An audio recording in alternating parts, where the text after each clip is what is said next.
I don't have a wheelie seat anymore. Hey, what's up guys, welcome back to Copper Drop Productions. In this week's video you're going to be seeing the R32 start for the very first time, and this video is going to basically just be everything leading up to what got us started. Firstly, the first issue going back as far as the old place that we're living in, the old fuel tank that was in it, completely rusted out. So first we had to replace that, which you guys would have seen in the last few videos. We went to a GTR tank with the freshest performance garage fuel cradle and incredibly overpowered fuel pump, got all that in there, and that's what the last sort of video on the 32 was about. Since then, it was basically just a test of getting the fuel to the rail. Once I knew I had fuel to the rail, I then went through and just plugged all the hosing and all that sort of stuff in the engine bay back up, and went over to turn it over for the very first time.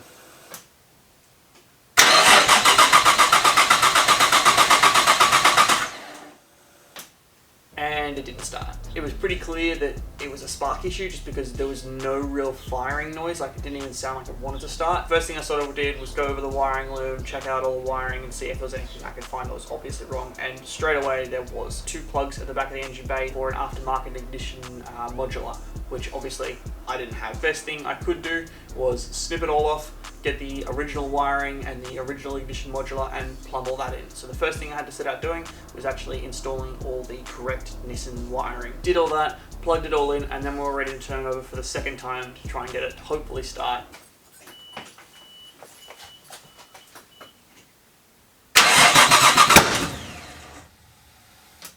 That was like a flame.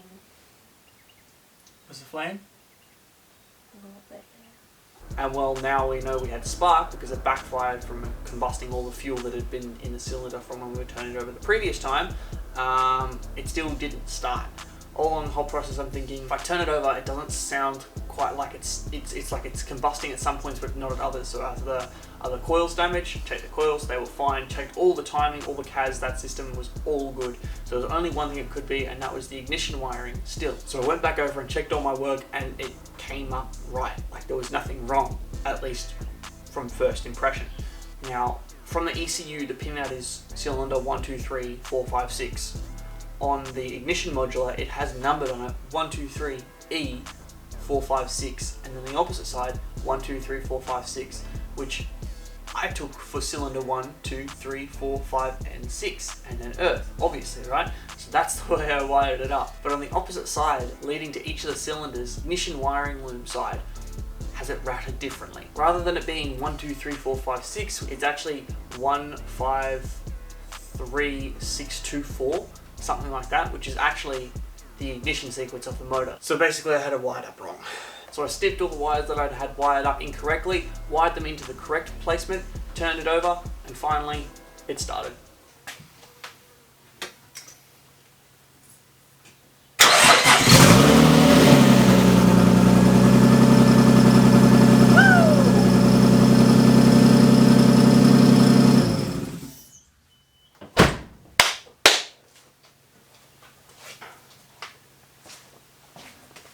Hell yeah! Oh. After that, I was absolutely pumped. All I had to do was bleed some brakes, bleed the clutch, install a few things like a full exhaust rather than just a downpipe, and lower it back down, and then I could drive it for the first time. Or so I thought.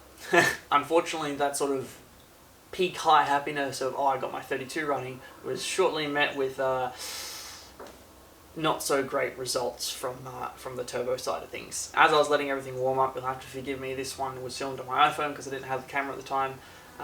This happened.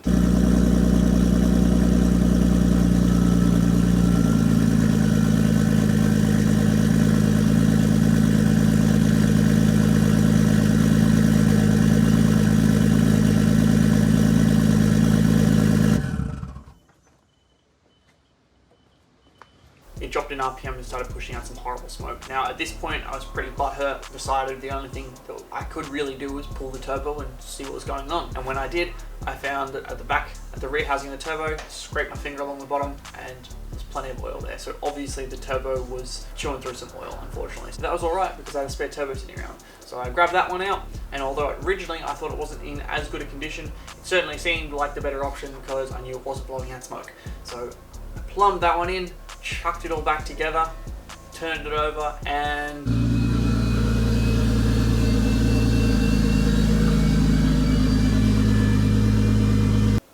the bearings were absolutely shot.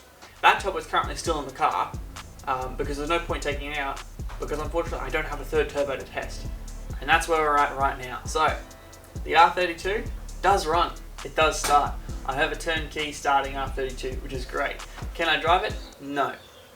Probably could, don't want to risk it. That would be stupid, not worth it. So instead, I'm now buying a new turbo. Rather than getting another second-hand one or anything like that and having potentially run into the same issue, I'd rather just get a new one. It's not particularly cheap, so it might not be in the next couple of videos, but it'll be soon enough. And then once we have that, I also have to get the oil cooler and the thermostat return oil feed thingy for the piece of random silver piping that's sticking out of the engine bay, because believe it or not, that probably shouldn't be there like that. So 32 is running, which is awesome. I can't drive it, which isn't awesome. I've got a fair few things to save up for and buy before I can drive it, which again isn't real awesome. But you know, having two blown turbos that were second hand isn't as bad as, you know, having a blown motor.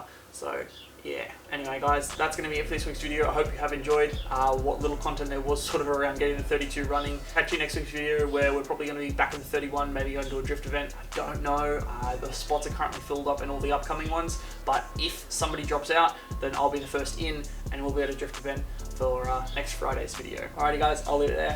I'll catch you next week's video. Bye. Need me a bloke chair.